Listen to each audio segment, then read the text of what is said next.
Cha xong chụp điệp xua lúc ba nè mặc rồi con nặng mặt tay nè mặt cô từ óc mía cha hay đi chụp chụp mùi này cụ bắt đầu từ hái chụp mùi nông video thay mày là con nát cha hay đi ngày cái đây con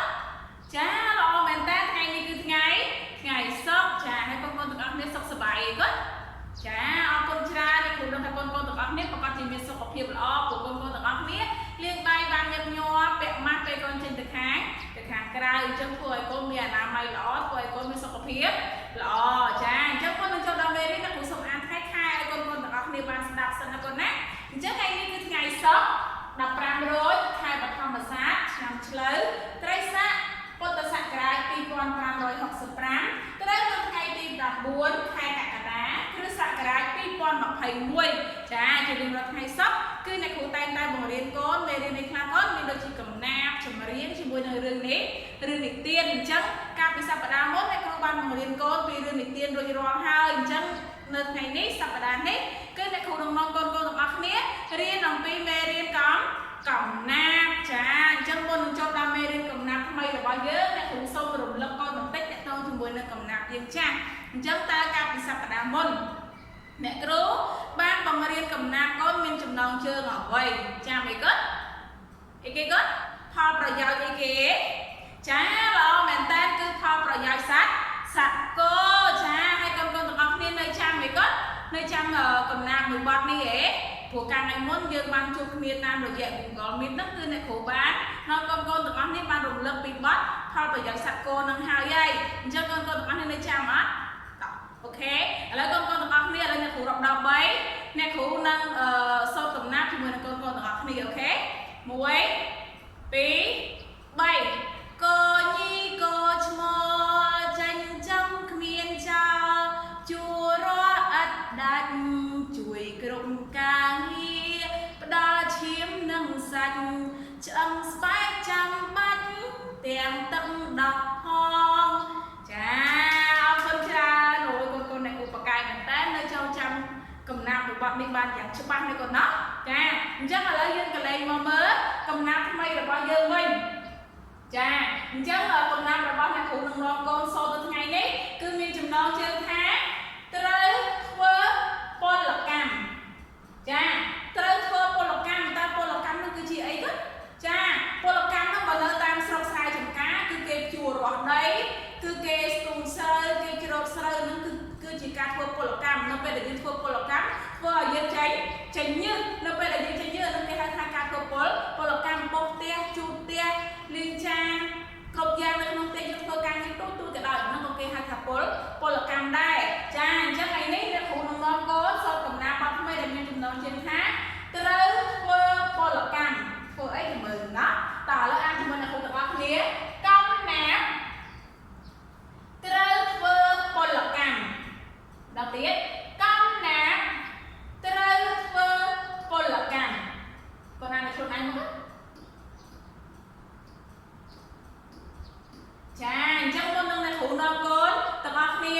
សូត្រកំណាព្យអ្នកគ្រូសូមឲ្យកូនទាំងអស់គ្នាដាក់ដៃលើតុឲ្យស្អាតជើងពីរទន្ទឹមគ្នាអ្នកគ្រូនឹងសូត្រកំណាព្យត្រូវធ្វើពលកម្មឲ្យកូនទាំងអស់គ្នាបានស្ដាប់ណាបងណាតោះប្រាប់ឲ្យអ្នកគ្រូ13អ្នកគ្រូនឹងសូត្រឲ្យកូនទាំងអស់គ្នាបានស្ដាប់1 2 3ពលកម្មកុមារយើងត្រូវឧស្សាហ៍ប្រឹងប្រែងរាល់ថ្ងៃយើងធ្វើពីក្មេងចាស់ទៅធ្លាប់ដៃចេះគិតចេះឆ្នៃកសាងសេដ្ឋកិច្ចចាអញ្ចឹងនេះគឺជាការសូត្រកំណាព្យត្រូវធ្វើពលកម្មអញ្ចឹងកូនទាំងអស់នេះចាំចេះអីគាត់ចាំចេះសូត្រអត់ចប់អូខេចឹងបងប្អូនចង់ចេះសូត្រកូនទាំងអស់នេះដាក់ដៃលើតុឲ្យស្អាតអ្នកគ្រូនឹងអានមួយឃ្លាម្ដងកូនទាំងអស់នេះនឹងអានតាមអ្នកគ្រូមួយឃ្លាម្ដងដូចគ្នាណាបងណាតោះឥឡូវអានជាមួយអ្នកគ្រូគាត់កំណាព្យត្រូវធ្វើពលកម្មចាពលកម្មកុមារយើងត្រូវឧស្សាហ៍ប្រឹងប្រែងរាល់ថ្ងៃយើងធ្វើពីក្មេងចាស់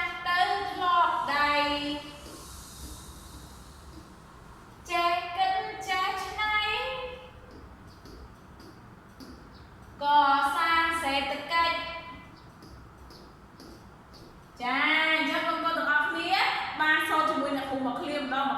ហើយប៉ុន្តែវារៀងលឿនពេកកណ្ដោះអញ្ចឹងឥឡូវអ្នកគ្រូនាំកូនអានម្ដងអានមួយឃ្លាម្ដងណាកូនណាតកំណាព្យត្រូវធ្វើពលកម្មកុមារ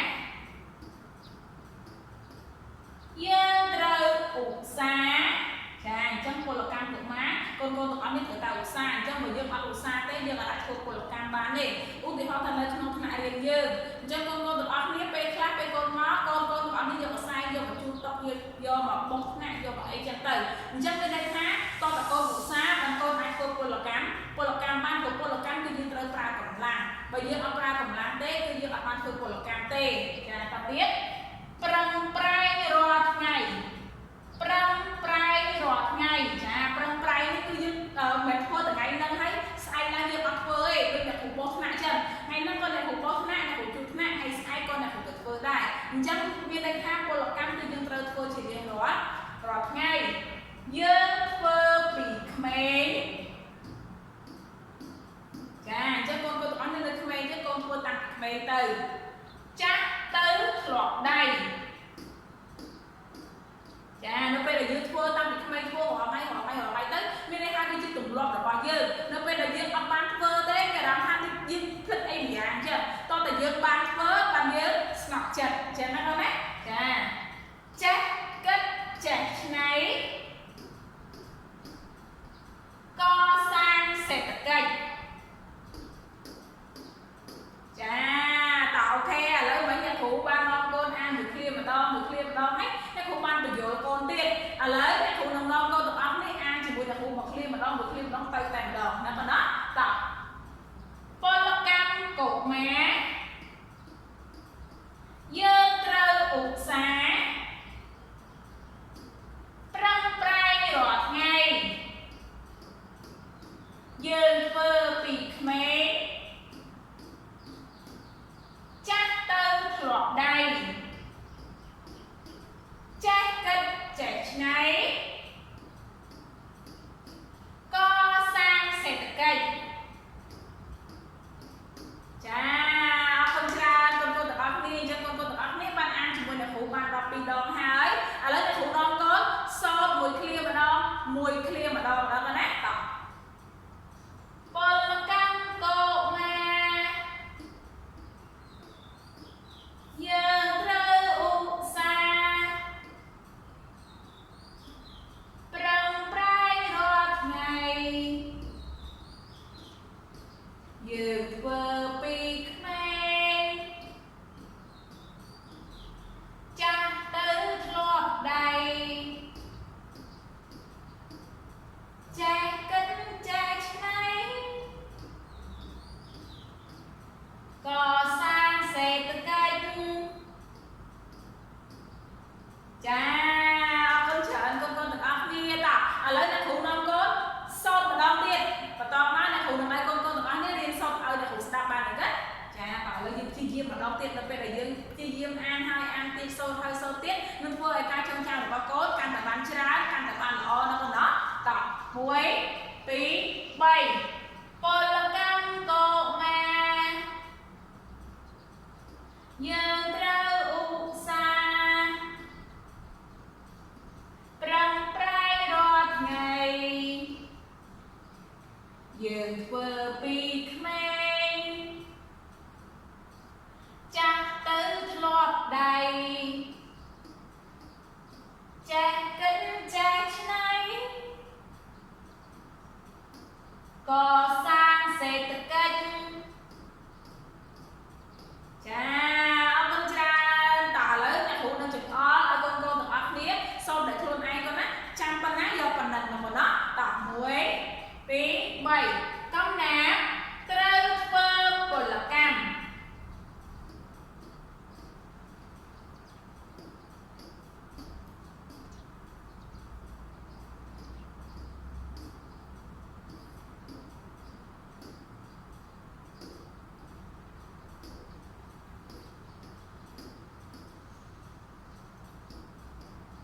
ចា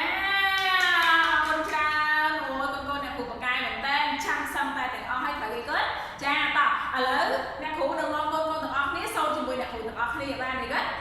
ឥឡូវសូត្រឲ្យពីរោះជាមួយអ្នកគ្រូប៉ុណ្ណោះ1 2 3កំណាព្យត្រូវធ្វើពលកម្ម10ពលកម្មកុមា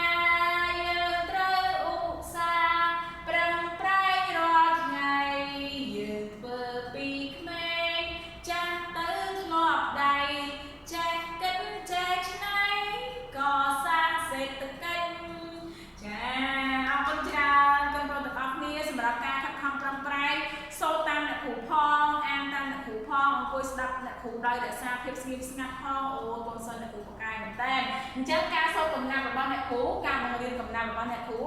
ត្រូវធ្វើពលកម្មនេះគឺចាប់ពីត្រឹមប៉ុណ្នេះហើយអ្នកគ្រូក៏សូមអរគុណដល់កូនទាំងអស់គ្នាមែនតើសម្រាប់រាល់ការធ្វើកិច្ចការផ្ទះផ្ញើមកឲ្យអ្នកគ្រូទៀងទាត់ពេលវេលាហើយអ្នកគ្រូសង្ឃឹមថាកិច្ចការផ្ទះលើកក្រោយក៏នៅតែធ្វើបានល្អដោយកិច្ចការផ្ទះមួយនឹងអញ្ចឹងណាប៉ុណ្ណាចាអរគុណច្រើនហើយកិច្ចការផ្ទះអ្នកគ្រូមេរៀនកំណាព្យនេះគឺអ្នកគ្រូឲ្យកូនទាំងអស់គ្នាសូត្រកំណាព្យបទត្រូវធ្វើពលកម្មមកឲ្យលោកប៉ាអ្នកម៉ាក់ថតជាវីដេអូផ្ញើមកឲ្យអ្នកគ្រូណាប៉ុណ្ណាចាព្រោះកំណាព្យរបស់យើងខ្លីដែរទេអញ្ចឹងងាយស្រួលសម្រាប់កូនទាំងអស់នេះទន្ទិញហើយសូត្រឲ្យអ្នកគ្រូស្ដាប់ណាប៉ុណ្ណោះចាអរគុណច្រើនសម្រាប់ការតាមដានទស្សនាវីដេអូរបស់អ្នកគ្រូតាំងពីដើមរហូតដល់ចប់អញ្ចឹងអ្នកគ្រូបណ្ដាំផ្ញើកូនទាំងអស់គ្នាមួយតើតើជាមួយនឹងជំងឺ Covid-19 គឺកូនទាំងអស់គ្នាត្រូវតែធ្វើអីក៏លាងសម្អាតដៃឲ្យបានញឹកញាប់ចាបើយើងចេញទៅខាងក្រៅយើងអត់មានសាប៊ូទេគឺយើងប្រើអីក៏ប្រើអាល់កុលឬក៏ជែលដើម្បីលាងដៃយើងដើម្បីឲ្យសម្អាតមេរោគហើយមួយទៀតយើងត្រូវពាក់អីក៏ចាយើងត្រូវពាក់ម៉ាស់ដើម្បីកុំឲ្យឆ្លងពីជំងឺ Covid-19 ហើយបើអត់មានការងារអីចាំបាច់ទេកូនបើចេញក្រៅទេគឺកូននៅតែក្នុងផ្ទះណាកូនណាចាអញ្ចឹងអ្នកគ្រូសូមអរគុណសូមជម្រាបលាបាយបាយ